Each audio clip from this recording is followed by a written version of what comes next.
المملكة العربية السعودية، والله أنني أحبهم، وهذه رسائل من قلب يعني محب لهم أصلا، ولست كارها لهم، وأنا أقل بكثير ممن من أن أتكلم في حقهم أو أنصحهم أو شيء، لكنني أتكلم بحرقة المسلم العادي.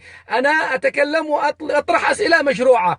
الناس تغرد حول صلب الموضوع وحول الأشياء المهولة والغير معقولة التي تحدث في المنطقة، والشيخ عايض القرني يغرد خارج السرب، جالس ينزل لنا تغريدات من كتابه لا تحزن. لماذا تطالبنا ألا نحزن يا شيخ عايض، وكل المعطيات على الأرض تدمي القلب، وليس فقط تأتي بالحزن، فقط تدمي القلب، عقولنا على وشك أن تطير.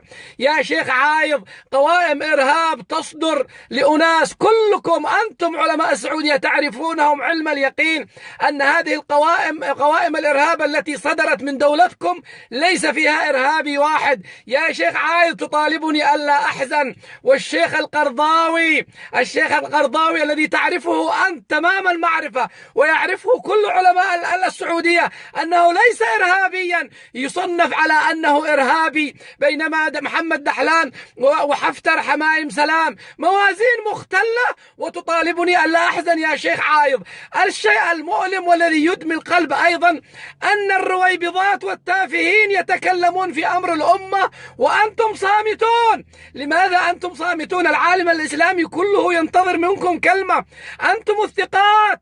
الآن الرويبضات والتافهين يتكلمون. محمد بن زايد ربيب الراقصات وحارس بيوت الدعارة يتكلم في أمر الإسلام، وأنتم ولا كلمة، والناس تنتظر منكم كلمة، وتطالبني ألا أحزن يا شيخ عايض.